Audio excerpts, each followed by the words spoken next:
Je vais vous parler des Sayanim ce soir. Sayanim, 5e colonne au service d'Israël. Bon, les Sayanim, c'est une invention extraordinaire parce que je vais d'abord les définir. Sayan au singulier, Sayanim au pluriel, c'est un mot hébreu qui veut dire celui qui aide.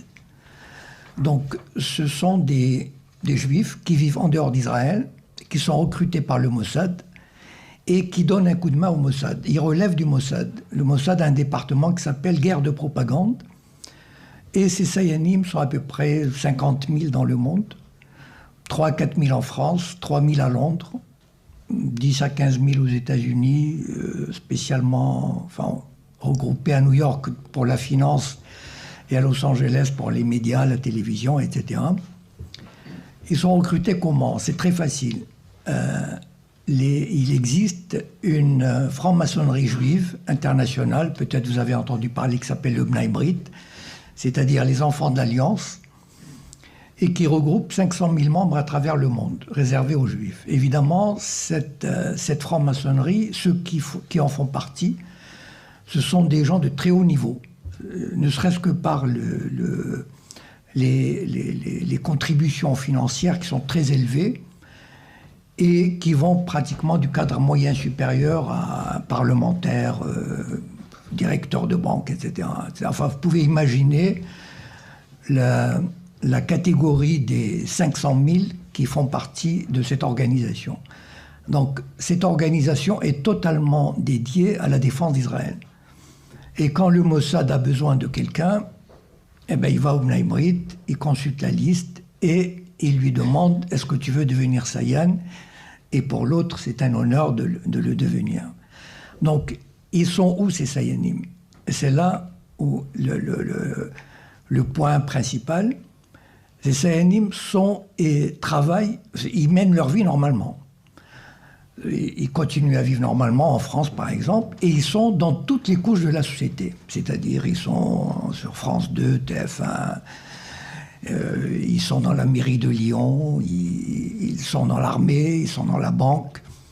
C'est-à-dire, ce sont des Juifs qui occupent des postes intéressants, importants, et qui rendent service. Par exemple, ils informent le Mossad, s'ils sont dans une banque, ils informent le Mossad des mouvements des banques, par exemple, des mouvements de fonds, qui touchent des personnes susceptibles de les intéresser, par exemple des Arabes, du Golfe, ou des terroristes, ou enfin, toutes sortes de monde.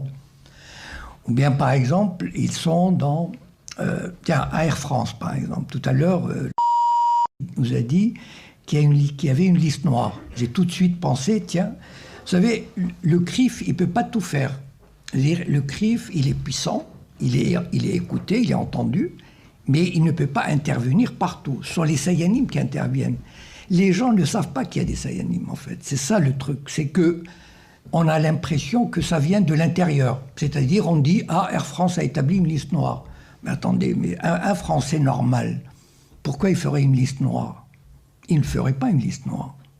Quelqu'un qui est un directeur à Air France, un Français, il ne l'aurait pas fait spontanément. Parce que ce n'est pas dans la culture d'un Français de le faire, d'un employé de le faire. Par contre, un Juif, un Sayan, qui travaille à Air France, il peut le faire. Et là, par exemple, je vais vous raconter 2 anecdotes. Il y a quelqu'un qui a écrit sur les Sayanim.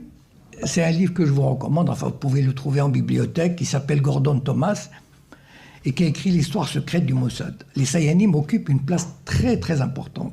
C'est ça la force du Mossad. Et non seulement, on dit par exemple, et Victor Ostrovsky, qui est un agent du Mossad et qui s'est réfugié à Londres. Victor Ostrovsky raconte l'anecdote suivante. La France et l'Irak avaient signé un accord pour la construction d'une centrale nucléaire en Irak. Et il y a eu quelques dizaines d'Irakiens, de scientifiques, qui étaient venus à Saclay pour se perfectionner.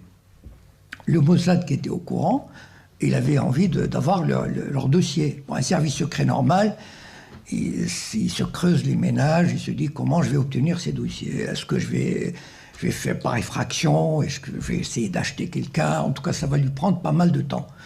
Le Mossad, c'est très facile pour lui. Il a un Sayan à Saclay. Il appelle le Sayan, il lui dit « j'ai besoin des dossiers ». Il apporte les dossiers, il les photocopie, il remet les dossiers. Par exemple, il y a une université Paris 8 qui veut organiser un colloque sur la Palestine. Ben, tiens, comme par hasard, on a des Sayanim au conseil d'administration. Eh ben, les Sayanim font en sorte... On ne dit pas, le CRIF n'a pas besoin d'intervenir. Ce sont les Sayanim eux-mêmes qui prennent l'initiative de dire « Oula, c'est une opération politique, on n'a pas à le faire, etc. » Et c'est ça qui fait la force de ces Sayanim. Ça veut dire qu'ils ne négligent aucune structure de la société. Même chez les francs-maçons, ils existent. Bon, pour ceux qui me connaissent, je ne sais pas, qui c'est qui me connaît sur Facebook, par exemple? Il n'y a pas beaucoup. J'ai remarqué que les Lyonnais se méfient beaucoup de Facebook, mais bon, mais ça, c'est une autre histoire. C'est dommage parce que c'est une source d'information très intéressante. Enfin bon. Prenons par exemple vous avez entendu tous parler évidemment de Gilad Shalit. Bon. Imaginons le travail des Sayanim. Vous savez, moi j'observe beaucoup les médias judéo-sionistes. Je les écoute tous les jours, je les suis. Ce qui me permet d'avoir cette vision. En plus, bon, je connais un peu Israël. Je suis allé souvent. Je parle un peu l'hébreu. Je connais plus ou moins l'état d'esprit. Et donc, j'ai raconté l'histoire de Saclay. Et donc, quand Gilad Shalit, un caporal d'une armée d'occupation, a été enlevé par le Hamas, du jour au lendemain, je peux vous dire, enfin, moi j'ai assisté à cette campagne, du jour au lendemain, c'est très simple. Son nom a été matraqué par tous les médias, ce qui fait qu'une semaine après, je pense que personne, même au fin fond de l'Ardèche, personne n'ignorait qu'il y avait un Gilad Shalit, un prisonnier, imaginez, un prisonnier israélien aux mains du Hamas. Bon. Et son père, qui est un petit fonctionnaire, vous savez, c'est comme s'il vivait à Mâcon, l'équivalent en Israël. Un patelin, c'est un petit fonctionnaire. En une semaine, il est devenu une personnalité internationale. C'est-à-dire, il a rencontré Sarkozy, Merkel, Obama, Bush, le secrétaire général de l'ONU, le pape. Mais attendez, imaginez, même un général français, on n'aurait pas fait la même chose pour lui. Un général américain, on n'aurait pas fait ça pour lui. Imaginez un instant un petit fonctionnaire israélien qui devient l'interlocuteur privilégié du gratin mondial. Voilà la force des Sayanim. Ça veut dire ces Sayanim qui occupent les places importantes au ministère des Affaires étrangères, dans les ministères, au Parlement, etc. Ils travaillent, eux. Voilà. Ils font en sorte que le père de Gilad Shalit soit reçu. On ne sait pas, c'est pas le CRIF qui fait ça. C'est un travail en sous-main, c'est un travail clandestin, et c'est un travail qui se fait en douce. Voilà. Et la force de l'idéologie sioniste en France et dans les autres pays vient de là. Voilà. Par exemple, les Américains ont fait un film qui s'appelle Exodus en 1961. Je ne sais pas si vous l'avez vu, bon. Il est passé plusieurs fois à la télévision. Vous savez, un film comme ça, juste un film, avec Paul Newman, un très bon film d'ailleurs, mais qui reprend, vous savez, comme on appelle le storytelling. Bon, c'est-à-dire comment on raconte une histoire. Bon, le storytelling sioniste, c'est-à-dire les Juifs qui, pleins d'idéal, sont arrivés dans une terre aride, sont dépeuplés, délaissés par ses habitants et qui sont retroussés les manches, qui ont travaillé 15 heures par jour. Dans un esprit, ils ont tendu la main à leurs frères palestiniens qui l'ont rejeté, qui ont mordu la main qui les a nourris, etc. Enfin bon, c'est un film, enfin moi je trouve fabuleux du point de vue de la propagande. Mais c'est un film qui a formaté une génération entière d'Européens, d'Américains pour Israël, pour le sionisme. Les gens se demandent, mais comment ça se fait que les Français, enfin, pas les jeunes maintenant ça commence à changer, mais ceux qui ont plus de 30, 40 ans, comment ça se fait qu'ils adhèrent au sionisme? Comment ça se fait qu'ils... Vous savez, vous demandez à un Français, enfin un citoyen normal, qui a plus de 40 ans, vous lui dites Israël, et tout de suite, il va vous... Enfin, j'ai fait l'expérience. À moins qu'il ne soit vraiment formé, etc. Il dit, ah, c'est un petit pays qui lutte pour sa survie, pays socialiste, parce qu'il y avait une idéologie socialiste dans les années 40 et 50. Mais tout ça s'est perpétué. On a mis un temps fou à perpétuer toute cette idéologie-là. Et ce que je voulais dire à propos de Gilad Shalit, c'est que dans la semaine qui a suivi l'enlèvement, il y a eu les forces d'occupation sionistes ont enlevé 45 personnalités du Hamas. Des personnalités, c'est-à-dire des ministres, des députés, des conseillers municipaux, des pères de famille, qui n'avaient rien à voir. Enfin, je veux dire, on ne les a pas, tout à l'heure, parlé de détention administrative. C'est ça la détention administrative, c'est-à-dire la police vient frapper à votre porte, elle vous détient, voilà. Elle émet un avis de détention administrative pour 6 mois. Sans procès, sans avocat, sans visite, sans rien. Voilà, on détient. Est-ce que vous avez entendu parler un seul nom de ces 45? Personne. Par contre, Gilad Shalit, on nous a bassinés. Et alors, on est allé aussi si loin. Au mois d'octobre de l'année dernière, j'ai écouté France Info et je tombe par hasard. Mais il faut... Non, mais voilà, je vais vous dire une chose. Enfin, moi, je pars du principe, il faut connaître l'ennemi. Voilà. Donc, moi, j'essaie de connaître bien mon ennemi. Et il y a des Sayanim à France Info. Pourquoi? Parce qu'au mois d'octobre l'année dernière, France Info a dit, il y a 1 an, Gilad Shalit a été échangé. Notre correspondant en Israël, un reportage de notre correspondant en Israël sur Gilad Shalit 1 an après. Alors moi, je me dis, mais c'est pas possible. Ils vont pas poursuivre cette opération. Par contre, alors, de 2 choses l'une, ou le journaliste qui a fait le reportage, il est nul en journalisme, ça veut dire qu'il ne savait pas qu'il y avait 45 personnalités politiques du Hamas qui ont été élevées, comme l'Allemagne faisait en France. L'occupation nazie, c'était ça. Quand il y avait un acte de résistance, l'armée d'occupation nazie arrêtait 30 personnes. S'il y a eu un assassinat, elle tuait les 30 personnes. C'est ça, c'était ça, voilà. Ben, on a enlevé un soldat, l'armée sioniste d'occupation enlève 45 personnalités, sans jugement, sans rien. Ben, le journaliste n'a pas jugé utile de faire une référence à ces 45. Je passe à un autre chapitre sur les Sayanim. Dieudonné. Entre parenthèses, Dieudonné a gagné son procès pour Perpignan. Parce que la ville de Perpignan... Vous pouvez applaudir. Le maire de Perpignan... Bon, le maire de Perpignan voulait faire interdire le spectacle de Dieudonné. Bon, la justice a donné raison à Dieudonné, bon, comme d'autres villes. Ça prouve quand même qu'il y a un état de droit et qu'il faut se battre. Voilà. Bon, tout n'est pas parfait, mais on peut se battre. Pour ceux qui ont oublié la genèse de cette histoire de Dieudonné, je vais vous rafraîchir la mémoire. C'était en 2002 ou 2003. Il avait fait un sketch qui était tout simplement antisioniste. Voilà. C'est-à-dire, il s'est moqué d'un colon. Voilà. D'un colon sioniste. Et il y avait de quoi s'offusquer et contester. Après tout, un colon, c'est un colon. Voilà. Là où il est, c'est un colon. Là, il a touché quelque chose de très, très important et de très sensible. Je veux dire, ça, c'est comme on dit, disons vulgairement, patouche. Ça, il a touché vraiment au sacré. Toucher au sionisme, c'est sacré en France. Donc, ils ont rigolé ce soir-là, parce qu'ils ne se sont pas rendus compte. Mais les Sayanim, c'était un vendredi soir ou un samedi soir. Mais les Sayanim, tout de suite, se sont mis à l'œuvre. Et c'est quoi? Le mercredi suivant, ils devaient faire un spectacle à Lyon. Il a été annulé. Qui l'a annulé? Ça veut dire tous les Sayanim qui sont aux manettes. Vous savez, ils sont très nombreux dans le monde du cinéma, dans le monde du spectacle.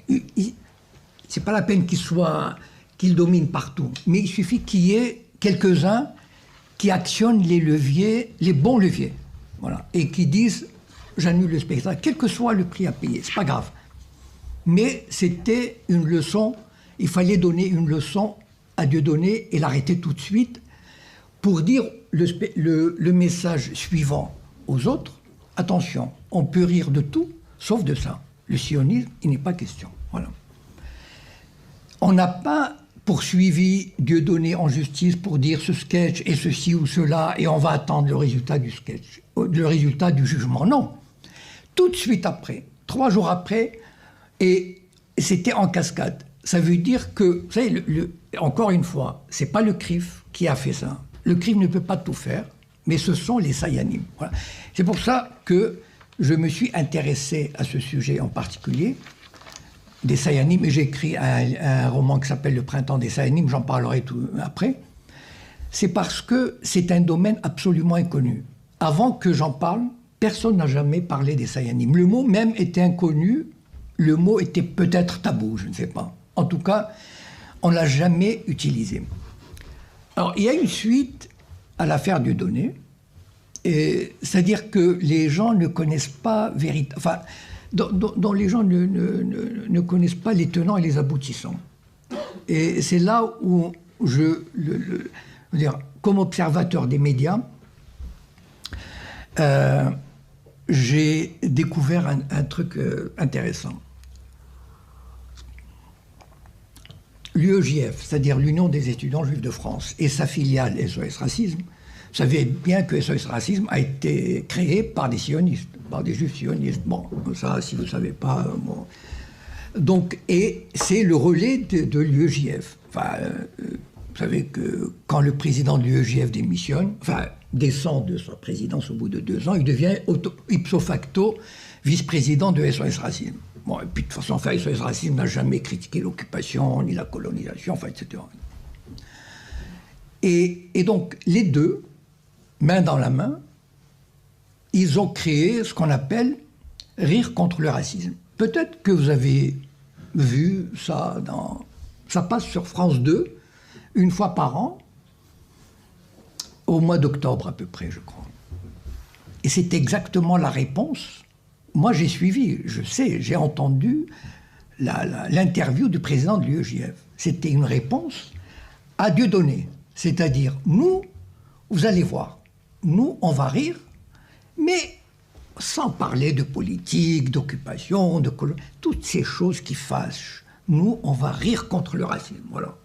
Donc, on va inviter des beurs qui connaissent la règle du jeu, par exemple, enfin, bon, les collabeurs, comme on les appelle.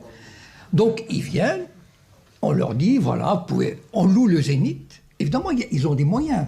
Vous savez, ces gens-là, ils frappent à, comment dire, de la Noé, ils donnent 50 000 euros, enfin 100 000 euros, l'Europe 100 000 euros, etc. Donc c'est pas un problème. Donc ils louent le Zénith, ils vont voir les Sayanim de France 2, ils leur disent on veut passer en prime time. Mais évidemment, bien sûr, donc ils passent en prime time. Et donc les gens ne savent pas ce qu'il y a derrière Rire contre le racisme. C'est ça le problème. Les gens se disent ah tiens, il y a une émission gratuite où on va voir des rigolos qui vont nous faire rire contre le racisme. Et ils rigolent. Bon. Mais le problème, c'est pas ça. Le problème, c'est qu'on rigole, mais sans... les gens qu'on invite, ils savent très bien qu'il y a des lignes rouges. Attention, hein? Sionisme, non. L'occupation, jamais. Donc, pas une... Ah, vous pouvez taper sur les blacks, etc. Bon, ça, les Arabes, etc. Bon, ça, il n'y a pas de problème. Mais... Et ils connaissent les règles du jeu, elles sont tacites, il n'y a pas de problème, il n'y a pas de souci. Et on va faire, et voilà comment on poursuit comment dire, c'est presque une démobilisation des esprits concernant la question israélienne. Il y a d'autres... à un moment donné, vous avez entendu parler de la loi Guesso, Fabius Guesso. Entre parenthèses, j'ai participé à un documentaire qui s'appelle Même bas sur la mémoire. par la boîte de production Clap 36 avec Béatrice Pignette. Voilà, je ne sais pas si... Je vous invite à aller sur Clap 36. Le documentaire est visible, enfin, sans problème. Donc, alors, c'est quoi la loi Guesso? C'est qu'à partir... La première intifada a donné des sueurs froides aux sionistes. C'est que, pour la première fois, ils passaient pour des occupants. Parce que vous êtes... Enfin, la plupart de vous, vous êtes jeunes, et vous n'avez pas connu la période de 1967-1980. C'était extraordinaire. Tout le monde disait, mais c'est pas une occupation, ça. Enfin, je veux dire, c'est quasiment des coopérants. Et c'est vrai que les Palestiniens des territoires étaient tellement tétanisés, avaient reçu un tel coup sur la tête, qu'ils étaient complètement, mais dans les vapes. Je me souviens de cette époque, comme j'ai de la famille en Israël, ils me racontaient, ils allaient faire le marché à Ramallah, ils allaient dans les restaurants au bord de mer à Gaza, etc. Et ça leur paraissait absolument naturel. Ils n'allaient même pas avec une mitraillette, enfin, ben, ils portaient peut-être une mitraillette, mais disons, ils allaient les mains dans les poches. C'était... Et les journalistes, évidemment, les journalistes qui étaient payés pour aussi, hein, c'est pas les journalistes du Monde, enfin Libération n'existait pas encore, mais enfin il allait, et du Figaro, etc. Moi, je me souviens de cette époque où on disait ah, c'est pas une occupation, c'est pas possible. Donc, dans l'esprit des gens, Israël était là, mais comme par hasard, voilà. Et les Sayanim ont fait en sorte, il faut jamais perdre de vue, voilà, qu'il y a des Sayanim sur France 2, TF1, iTélé, etc. Il ne faut pas qu'il y en ait beaucoup. C'est pas la peine qu'il y en ait beaucoup. Il suffit qu'il y ait 2, 3, 4, bien, là où il faut, pour donner l'impulsion, voilà. C'est-à-dire, voilà, un comité de rédaction, on dit, ah, on va parler, oui, c'est une occupation pas terrible, ah, tu nous fais un papier là-dessus, oui, bien sûr, bon, voilà. Et puis on fait un papier, et puis les citoyens, ils voient, ils se disent, ah, bon, ben, c'est vrai qu'Israël n'est pas un occupant comme l'Allemand, enfin, je veux dire, la comparaison est ahurissante. Et puis arrive l'intifada, et là, tout à coup, on voit, mais c'est pas possible. Les Israéliens commencent, il y a une vraie occupation, il y a une révolte, on brise les os. Enfin, je ne sais pas si des gens ont vu des vidéos, mais c'est insoutenable. Yitzhak Rabin, celui qui passait pour l'homme de paix, enfin, si vous me posez une question, après je vous répondrai là-dessus, qui passait pour un homme de paix, et Shimon Peres, qui était son ministre de la Défense, qui passe pour un homme de paix aussi, le monde marche sur la tête. Et donc, il a donné instruction aux soldats de briser les os au sens propre, hein, des jeunes. Et si vous voyez des vidéos, c'est insoutenable. Les gamins de 10 ans, on prenait des grosses pierres, on leur brisait l'épaule, on leur brisait les tibias. Enfin, c'est terrible. Et ça, c'est 3-4 ans. Et là, il y a eu un mouvement, enfin, c'était vraiment l'affolement, c'est-à-dire. Et à ce moment-là, il fallait rétablir, il y avait des campagnes. Et en 1990, on a saisi l'occasion de redonner une espèce de virginité politique à l'État d'Israël. Par la loi Fabius-Guesso, ça veut dire qui interdit toute remise en question de la Shoah. Pourquoi en 1990 ? Après tout, la Shoah, il avait déjà, enfin je sais pas, c'était fini depuis 1945. 35 ans après, on s'est dit, ah tiens, comment il y a des gens qui critiquent, d'ailleurs aujourd'hui c'est pas tant, hein, on essaye d'implanter dans la tête des gens que l'antisionisme, finalement, c'est de l'antisémitisme quand même. Voilà.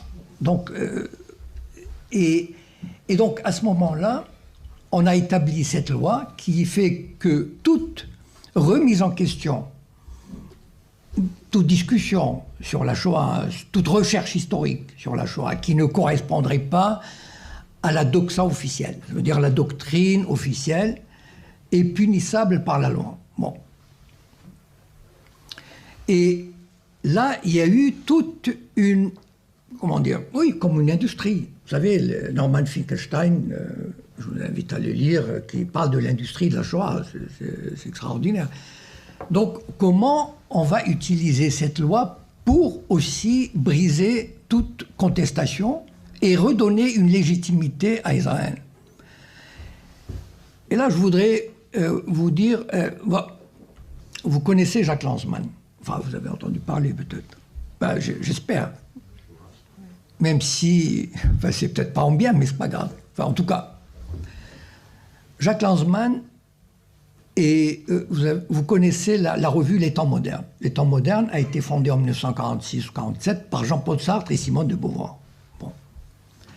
Qui était, comment dire, l'avant-garde de tout ce qui se faisait en termes de progressisme politique, idéologique, culturel. Les Temps modernes, c'était la Bible des progressistes, des révolutionnaires dans les années 60 et 70.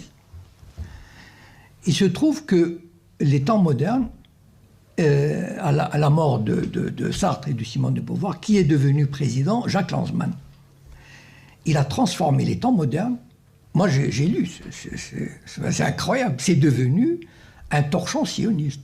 Enfin, un torchon culturellement supérieur, mais un torchon sioniste. Donc voilà un Sayan qui fait bien son boulot. Il ne faut pas oublier quand même que les Temps modernes, il est lu peut-être par 5 à 10 000 personnes, d'un certain niveau, très élevé. Voilà comment un Sayan bien placé arrive à faire bien son boulot au service d'Israël. Ceci dit, Jacques Lanzmann a fait le film Shoah, dont le DVD est obligatoirement distribué aux collégiens. Voilà, il faut qu'ils se gavent de Shoah. Il faut que les collégiens comprennent que c'est terrible ce que les Israéliens ont vécu. Vous savez, ils ont souffert terriblement. Donc il faut avoir un peu pitié. Hein. Donc il faut emmener des imams à Auschwitz. Il faut construire. On a obligé la Pologne à dépenser 20 millions de dollars pour rénover. Est-ce que la Pologne a suffisamment d'argent? Mais c'est ça, ou attention, les accords avec le FMI, etc. Et on construit des musées, alors qu'on ramasse des milliards, alors que la moitié des rescapés en Israël vivent en dessous du seuil de pauvreté. La moitié des rescapés n'ont pas de quoi s'acheter des médicaments. Et ça, on le dit en Israël, c'est pas un secret. Mais cet argent qu'on récolte, il le récolte pour la propagande. Et Jacques Lanzmann, par exemple, son film, il a fait un nouveau film, un documentaire. Enfin, si vous ne savez pas, c'est pas grave, mais enfin, je suis là pour vous le dire. Il a fait un documentaire sur le dernier des injustes. Et évidemment, le Festival de Cannes, il l'a programmé, même si hors compétition. Mais Jacques Lanzmann, on ne peut pas lui refuser le Festival de Cannes. Enfin, je veux dire, voilà. Voilà le travail. Pourquoi? Parce que peut-être le président s'appelle Gilles Jacob, enfin, qui n'est pas de ma famille, mais c'est dommage. Vous connaissez la blague, il y avait un Rothschild qui est mort et il y avait beaucoup de juifs qui allaient derrière le cercueil. Il y avait un qui pleurait, puis quelqu'un lui demande, mais pourquoi tu pleures? Il était de ta famille. Il dit, mais non, justement. Voilà, c'est pour ça qu'il pleurait. Bon, en tout cas. Et donc, son film, par contre, enfin, j'espère que vous avez entendu parler du film, mais vous n'avez pas Facebook, c'est terrible. Le film L'oligarchie et le sionisme. Mais créez une page Facebook. Bon Dieu, moi j'ai 2 pages, j'ai énormément d'informations, de vidéos. Et puis, je comprends pas. Vraiment, des jeunes branchés comme ça, moi, voilà. Bon. Et donc, L'oligarchie et le sionisme est un documentaire qui a été fait par Béatrice Pignède, dans lequel je participe avec Alain Soral, Thierry Messang, Gilad Atzmon, etc., où on essaye de montrer, bon, chacun à sa manière, chacun apporte sa contribution, sur les liens entre l'oligarchie mondiale et le sionisme. Comment le sionisme est une idéologie qui sert l'oligarchie, etc. Bon, d'accord. Donc, ceux qui vont sur Facebook, ils ont entendu parler parce qu'on a diffusé l'information, etc. Voilà le travail des Sayanim. Voilà, encore une fois, il est concret, c'est pas d'idéologie. Béatrice Pignède, qui est très connue, enfin, qui a un nom, elle a travaillé avec Daniel Schneiderman. Bon, elle a fait des très bons documentaires. D'ailleurs, je vous invite vraiment à aller sur Clap 36. La plupart de ces documentaires sont visibles gratuitement. Et donc, le film devait sortir le 22 mai. Il était programmé sur Allociné, il était programmé sur Libération, il était programmé sur Télérama, il était programmé sur l'Express. J'ai vu, voilà, le programme, etc. Et le 22 au matin, j'achète l'officiel des spectacles et il n'y est pas. Voilà. Ça veut dire que le film, on l'a interdit quasiment. Voilà. C'est-à-dire 2 ou 3 distributeurs. Vous savez, bon, il faut dire les choses comme elles sont. Il y a des juifs qui occupent des postes importants dans la distribution de cinéma. Bon, eh bien, ils ont fait en sorte que les films ne sortent pas. Voilà. C'est tout. Vous n'avez pas entendu parler de Richard Prasquier qui est allé voir l'Élysée ou le ministre de la Culture. Pas du tout, on n'a pas besoin. On a juste besoin d'actionner les Sayanim qui sont dans les manettes de la distribution du cinéma et on leur dit, ce film, voilà. Et le film ne sort pas, voilà. Et évidemment, bon, on va essayer de le projeter dans des salles, peut-être il sera projeté ici, enfin bon, il y aura une projection privée, enfin je ne sais pas. Mais voilà le travail, et il y a des gens qui se demandent, d'ailleurs, quand je fais des conférences, souvent on me dit, mais enfin c'est pas possible. Comment ça se fait qu'on n'arrive pas à se faire entendre comment ça se fait que le sionisme est si puissant? Ben voilà la raison. Enfin, je veux dire, une des principales explications, elle réside là. Voilà. Vous savez que Bernard-Henri Lévy, que j'appelle dans mon livre MST, dans le printemps des Sayanim, je suis très heureux d'avoir trouvé cette formulation. Ça veut dire Michel Samuel Taïeb. Donc, il a été... Bon, d'abord, il est président du directoire de surveillance d'Arte. Donc, je ne sais pas à quel titre, mais il est là. Depuis des années, il dirige, vous savez, les chaînes ont un comité de surveillance. C'est-à-dire qui disent est-ce que c'est moral de faire ceci, est-ce que c'est normal de faire cela, etc. Bon, voilà, une espèce de comité d'éthique. Et Bernard-Henri Lévy, il est président de la commission de... Enfin bon. Il a été président, je ne sais pas si vous savez, du Conseil national du cinéma pendant des années. C'est-à-dire, c'est lui qui donnait les bourses. Enfin, qui donnait, par exemple, quand on avait besoin d'un film, quand on veut faire un film, on a besoin d'avance sur recette. Sinon, il n'y a aucun film qui se fait sans avance sur recette. Aucun. Mais vous savez, les producteurs, bon, lui, ça veut dire qu'il détenait le pouvoir de donner l'avance sur recette. Donc les producteurs étaient à ses pieds. Voilà le pouvoir. Voilà le pouvoir. C'est-à-dire le pouvoir clandestin, le pouvoir caché, le pouvoir d'influencer sans paraître. On n'a pas besoin de paraître. On est là, dans les coulisses, et on tire les ficelles. Moi, je me suis intéressé à quelques personnages qui sont pratiquement inconnus du grand public et qui font un travail extraordinaire qui sont probablement des Sayanim, mais qui font un travail extraordinaire pour le Mossad. Il y a un type qui s'appelle François Zimré. Bon, je suis sûr que personne n'a entendu parler, mais enfin bon. Ou alors c'est exceptionnel. Bon. Pour ceux qui liront le roman, il est dépeint sous les traits de François Simagré. Bon, voilà. Donc, ce monsieur était député du Parti socialiste au Parlement européen. Il se démenait pour Israël. Vous ne pouvez pas vous imaginer. Chaque mois, il voulait emmener des députés à Tel Aviv pour leur montrer la réalité israélienne, que les médias déformaient, etc. Enfin, il était d'une activité telle que même le Parti socialiste, en 2007, il n'a pas voulu le représenter. Imaginez le Parti socialiste qui se dit « Non, celui-là, c'est trop quand même. » Le Parti socialiste, il ne l'a pas représenté.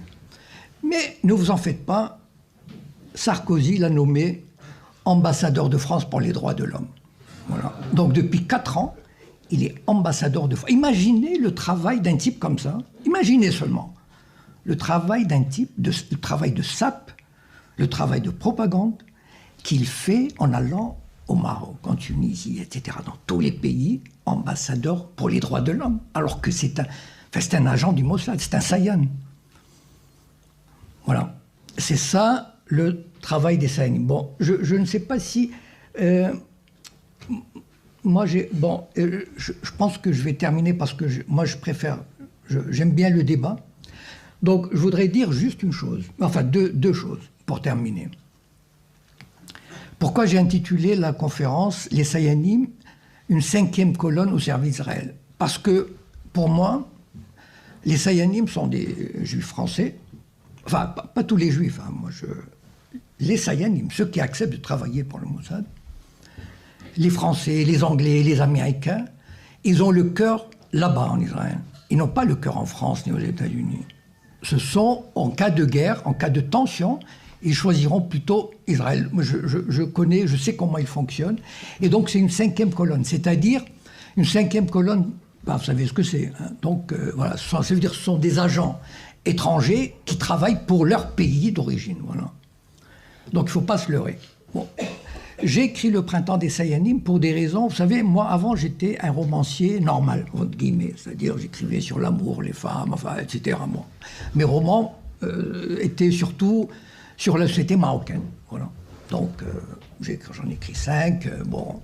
Et puis, un jour, je me suis dit, non, il faut... j'ai des idées, j'ai vu des choses, et il faut que je milite. Ma contribution au militantisme, palestinien et antisioniste, c'est de faire cet ouvrage sur les Sayanim. Parce que j'estime que c'est un sujet totalement inconnu. Et donc j'ai écrit Le Printemps des Sayanim avec mon expérience. Bon. Et tout ce que je raconte est vrai. Enfin, c'est-à-dire, tous les faits qui sont là ont existé. Ou alors sont très proches de la réalité. Je l'ai fait sous forme de roman. Pourquoi? Parce que c'est très difficile de réunir des preuves sur quelqu'un. Par exemple, dire que BHL est un Sayan, bon, enfin, je veux dire, tout le monde le sait. Mais moi, je voulais le mettre en scène des personnages, pour montrer, par exemple, la soumission de SOS Racisme vis-à-vis de l'UEJF, par exemple, du nom des Juifs de France. Par exemple, comment, mais là, j'ai pas le temps de développer, mais par exemple, comment des Sayanim francs-maçons, au sein du Grand Orient de France, ont créé une loge judéo-sioniste, en violation des statuts du Grand Orient. Voilà. Donc je l'ai fait sous forme de roman parce que je pense que le roman se lit mieux, se lit plus facilement. On rentre dans l'atmosphère, on rentre dans la vie des gens, dans la conception des gens. Et voilà, je vous remercie de votre attention et je veux bien répondre à toutes les... Sans aucune exclusive, je répondrai à toutes les questions que vous souhaitez. C'est-à-dire, on dit « Ah, Air France a établi une liste noire ». Mais attendez, mais un Français normal, pourquoi il ferait une liste noire? Il ne ferait pas une liste noire. Quelqu'un qui est un directeur à Air France, un Français, il ne l'aurait pas fait spontanément. Parce que ce n'est pas dans la culture d'un Français de le faire, d'un employé de le faire. Par contre, un Juif, un Sayan, qui travaille à Air France, il peut le faire. Et là, par exemple, je vais vous raconter 2 anecdotes. Il y a quelqu'un qui a écrit sur les Sayanim. C'est un livre que je vous recommande, enfin, vous pouvez le trouver en bibliothèque, qui s'appelle Gordon Thomas, et qui a écrit l'histoire secrète du Mossad. Les Sayanim occupent une place très, très importante. C'est ça la force du Mossad, la télévision, etc. Ils sont recrutés comment? C'est très facile. Il existe une franc-maçonnerie juive internationale, peut-être vous avez entendu parler, qui s'appelle le Bnei Brit, c'est-à-dire les enfants de l'Alliance, et qui regroupe 500 000 membres à travers le monde, réservés aux Juifs. Évidemment, cette franc-maçonnerie, ceux qui en font partie, ce sont des gens de très haut niveau, ne serait-ce que par les contributions financières qui sont très élevées, et qui vont pratiquement du cadre moyen supérieur à parlementaire, directeur de banque, etc. Enfin, vous pouvez imaginer la catégorie des 500 000 qui font partie de cette organisation important et qui rendent service. Par exemple, ils informent le Mossad, s'ils sont dans une banque, ils informent le Mossad des mouvements des banques, par exemple, des mouvements de fonds, qui touchent des personnes susceptibles de les intéresser, par exemple des Arabes, du Golfe, ou des terroristes, ou enfin toutes sortes de monde. Ou bien, par exemple, ils sont dans... à Air France, par exemple. Tout à l'heure, nous a dit qui avait une liste noire. J'ai tout de suite pensé, tiens, vous savez, le CRIF, il ne peut pas tout faire. C'est-à-dire, le CRIF, il est puissant, il est écouté, il est entendu, mais il ne peut pas intervenir partout. Ce sont les Sayanim qui interviennent. Les gens ne savent pas qu'il y a des Sayanim, en fait. C'est ça le truc. C'est que on a l'impression que ça vient de l'intérieur. Je vais vous parler des Sayanim ce soir. Sayanim, 5e colonne au service d'Israël. Bon, les Sayanim, c'est une invention extraordinaire. Parce que, je vais d'abord les définir. Sayan au singulier, Sayanim au pluriel, c'est un mot hébreu qui veut dire celui qui aide. Donc, ce sont des Juifs qui vivent en dehors d'Israël, qui sont recrutés par le Mossad et qui donnent un coup de main au Mossad. Ils relèvent du Mossad. Le Mossad a un département qui s'appelle guerre de propagande. Et ces Sayanim sont à peu près 50 000 dans le monde, 3 à 4 000 en France, 3 000 à Londres, 10 à 15 000 aux États-Unis, spécialement enfin, regroupés à New York pour la finance et à Los Angeles pour les médias. Donc cette organisation est totalement dédiée à la défense d'Israël. Et quand le Mossad a besoin de quelqu'un, eh ben, il va au Bnei Brit, il consulte la liste et il lui demande « Est-ce que tu veux devenir Sayan ?» Et pour l'autre, c'est un honneur de le devenir. Donc, ils sont où ces Sayanim? Et c'est là où le point principal. Ces Sayanim sont et travaillent, ils mènent leur vie normalement. Ils continuent à vivre normalement en France, par exemple, et ils sont dans toutes les couches de la société. C'est-à-dire, ils sont sur France 2, TF1, ils sont dans la mairie de Lyon, ils sont dans l'armée, ils sont dans la banque. C'est-à-dire, ce sont des Juifs qui occupent des postes intéressants.